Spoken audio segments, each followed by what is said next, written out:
Hello guys, welcome back to my Diya's cooking ব্লগে আপনাদের সবাইকে স্বাগত। তো আপনারা কেমন আছেন? আশা করি সবাই খুব খুব ভালো আছেন।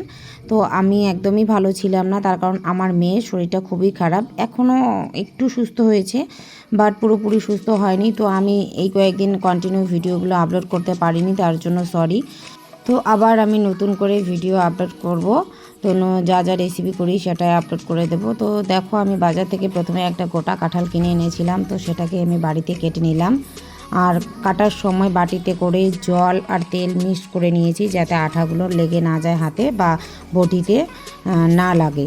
তো আপনারাও এভাবেই ঠিক সেম পদ্ধতিতে যেভাবে বললাম ওইভাবেই কেটে নেবেন।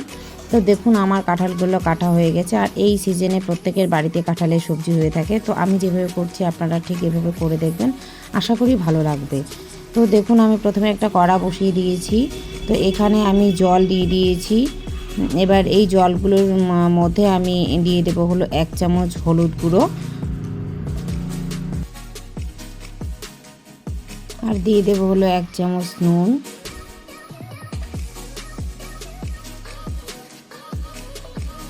এবার আমি কাঁঠালগুলোকে একটু একটু করে ছেড়ে দেব এই জলের মধ্যে। তো সবগুলোই আমি এভাবে ছেড়ে দেব ওই হলুদ আর জলটার মধ্যে। তো এভাবে দেখো আমার সবগুলো দেওয়া হয়ে গেল, আর আমি একটু সর্ষের তেল দিয়ে দিলাম। তো এবার এগুলো দিয়ে আমি কাঁঠালটাকে ভাপিয়ে নেব।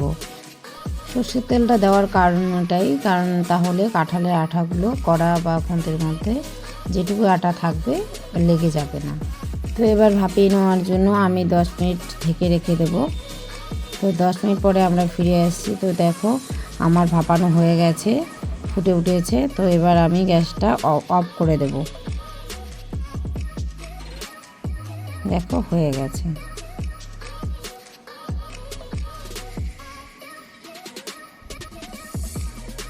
তো এবার আমি ভাপিয়ে নেওয়া কাঁঠালগুলো একটা ছাঁকনির সাহায্যে একটা পাত্রে নামিয়ে নেব।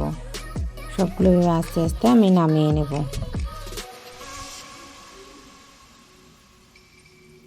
তো দেখো, আমি একটা পাত্রে এভাবে নামিয়ে নিয়েছি। তো এবার একটা কড়া বসিয়ে দেব। কড়াতে আমি সর্ষের তেল দিয়ে দিলাম। তো তেলটা এবার আমি গরম করে নেব খুব ভালোভাবে। তো তেলটা আমার গরম হয়ে গেছে। এবার আমি আলুগুলো ডুমো ডুমো করে যে কেটে রেখেছিলাম সেই আলুগুলোকে ভেজে নেব। তো একটু দিয়ে দিচ্ছি হলুদের গুঁড়ো, আর একটু সামান্য পরিমাণে নুন দিয়ে দেব। তো এই দুটো দিয়ে আমি খুব ভালো করে আলুগুলোকে নেড়ে চেড়ে ভেজে নেব।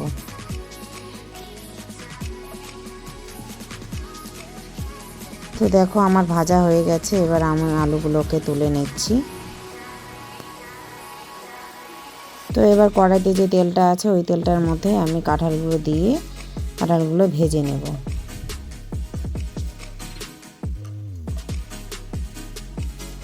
তো এইভাবে কিছুক্ষণ ভেজে নেব।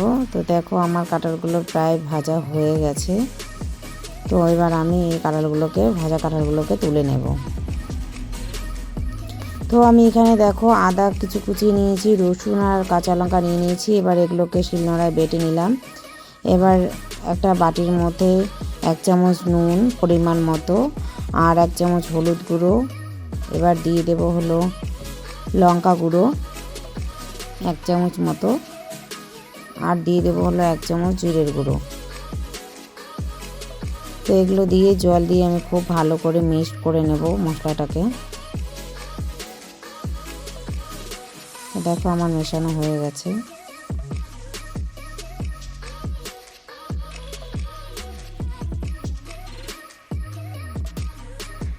এবার আমি ফোড়নের জন্য রেডি করে নিয়েছি। দেখো, কয়েকটা লং নিয়েছি, কয়েকটা এলাচ আর দারচিনি নিয়ে নিয়েছি, আর গোটা জিরে, তেজপাতা আর একটা শুকনো লঙ্কা নিয়ে নিয়েছি।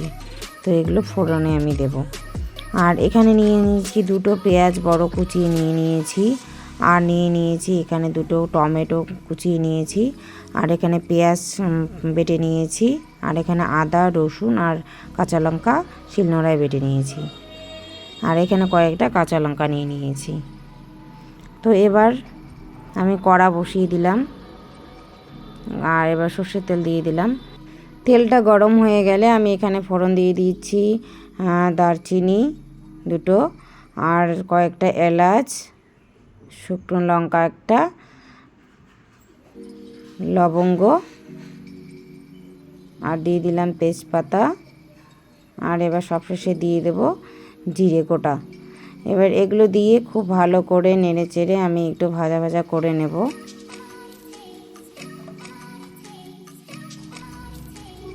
তো দেখো আমার ফোড়নটা ভাজা ভাজা হয়ে গেছে। তো এবার আমি এখানে অ্যাড করে দিচ্ছি কুচিয়ে রাখা পেঁয়াজগুলো।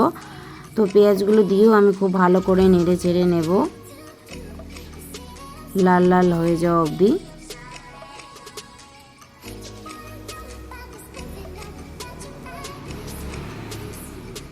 তো দেখো আমার পেঁয়াজগুলো ভাজা ভাজা হয়ে গেছে। এবার আমি এখানে যে বেটে রেখেছিলাম পেঁয়াজটা, সেই পেঁয়াজগুলো আমি দিয়ে দিচ্ছি। তো এই পেঁয়াজগুলো দিয়েও খুব ভালোভাবে ভেজে নেব।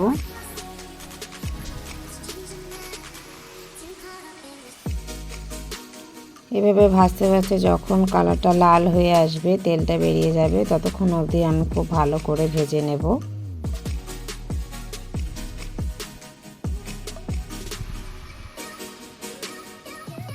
তো দেখো আমার একটু ভাজা ভাজা হয়ে গেছে। তো আমি এখানে 1 চামচ মতো চিনি অ্যাড করে দিচ্ছি। এটা অপশনাল, আপনারা চাইলে নাও দিতে পারেন। তো এবার দেখুন আমি যে মশলাটা করে রেখেছিলাম, আদা বাটা, রসুন বাটা আর কাঁচা লঙ্কা বাটা, তো আমি 3টি একসঙ্গে বেটে নিয়েছিলাম। তো এটা দিয়েও এবারও আমি খুব ভালো করে নেড়ে চেড়ে নেব, আর যাতে এর কাঁচা গন্ধটা না থাকে। তো এভাবে আমি খুব ভালো করে নেড়ে চেড়ে নেব। তো এবার আমি এখানে দিয়ে দিচ্ছি কুচিয়ে রেখেছি টমেটো। তো এই টমেটো কুচিগুলো আমি দিয়ে দিচ্ছি। টমেটোগুলো দিয়েও আমি খুব ভালো করে নাড়বো। তো টমেটোগুলো যতক্ষণ না গলে যাচ্ছে, কালারটা চলে আসবে আর একদম দেখো তেলটা ছেড়ে দিয়েছে, ততক্ষণ আমি আবার ভেজে নিলাম। তো এখানে দেখো যে আমি মশলাটা গুলে রেখেছিলাম, যে পেস্টটা করে রেখেছিলাম, সেই পেস্টটা আমি দিয়ে দিলাম। তো এটা দিয়েও আমি খুব ভালো করে নাড়বো। তো ওই বাটিটা ধুয়ে একটুখানি জল দিয়ে দিলাম যাতে মশলাটা লেগে না যায়। তো এবারও আমি খুব ভালো করে নাড়বো। তো দেখো আমার অলরেডি তেলটা বেরিয়ে গেছে ভাজতে ভাজতে। তো কত সুন্দর একটা কালার চলে এসছে। তো এবার আমি এখানে দিয়ে দেব যে আলু আর কাঁঠালগুলো ভেজে রেখেছিলাম। তো এই আলু আর কাঁঠালগুলো দিয়ে দিলাম। তো এবারে আমি আলু আর কাঁঠালগুলোকে খুব ভালো করে কষিয়ে নেব। যতক্ষণ না খুব সুন্দরভাবে কষানো আছে, ততক্ষণ অবধি আমি লো ফ্লেমে খুব ভালোভাবে আলু আর কাঁঠালগুলোকে কষিয়ে নেব।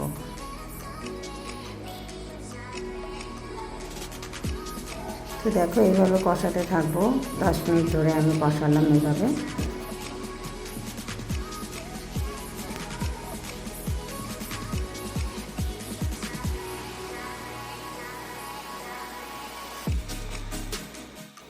তো এবারে সিদ্ধ হওয়ার জন্য আমি জল দিয়ে দিলাম। তো যতটা পরিমাণ আপনারা ঝোল রাখবেন বা কষিয়ে খাবেন, তো সেই রকমভাবে আপনারা জলটা অ্যাড করবেন। তো আমি একটু মাখা মাখা করব, একটু রসা রসা থাকবে, যার জন্য আমি 2 গ্লাস মতো জল দিয়ে দিয়েছি।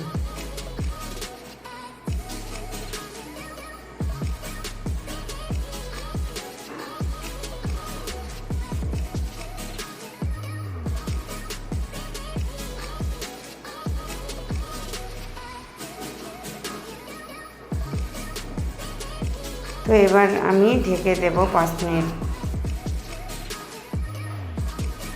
তো 5 মিনিট পরে আমি ফিরে এলাম। তো দেখো আমার কাঁঠালের সবজিটা পুরো ফুটে উঠেছে। তো এবার আমি এখানে দিয়ে দিচ্ছি 3টে কাঁচা লঙ্কা, আর দিয়ে দেবো হলো গরম মশলা গুঁড়ো।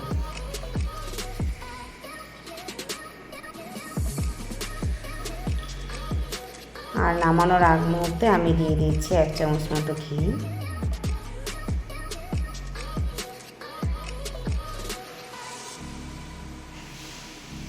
তো এবার আমি গ্যাসটা অফ করে দিলাম। তো আমার কাঁঠালের রেসিপিটি রান্না হয়ে গেছে। তো দেখো কত সুন্দর হয়েছে। তো এবার আমি একটা পাত্রে নামিয়ে নিচ্ছি। তো দেখো কত সুন্দর কালার হয়ে এসেছে, আর দেখতেও কত ভালো লাগছে। তো এভাবেই তোমরা বাড়িতে ট্রাই করো, আর ঠিক আমি যেভাবে করেছি এভাবে একবার করে দেখো, আশা করি ভালো লাগবে। আর আমি খুব সাধারণ সিম্পলভাবে ঘরোয়া পদ্ধতিতে রান্নাগুলো করি। আর তোমরা যে যেখান থেকে আমার ভিডিওগুলো দেখো না কেন, তো ভালো লাগলে লাইক কমেন্ট শেয়ার অবশ্যই করবেন। আর পাশে থাকা বেল আইকনটি প্রেস করে দেবেন, তো যখনই আমি নতুন কোনো রান্না আপলোড করব আপনাদের কাছে পৌঁছে যাবে। তো আমার এই কাঁঠালের রেসিপিটি কেমন হলো কমেন্ট করে জানাতে ভুলবেন না। আর তোমরা পাশে না থাকলে আমি অনেক দূর এগিয়ে যেতে পারবো না। তো আমার পাশে থেকো প্লিজ তোমরা সবাই। আর আগামী দিনে আবারও আমি নতুন কোনো রান্না নিয়ে হাজির হব। তো আজকের জন্য এইটুকুই, চলো বাই, টাটা, সুস্থ থাকবেন।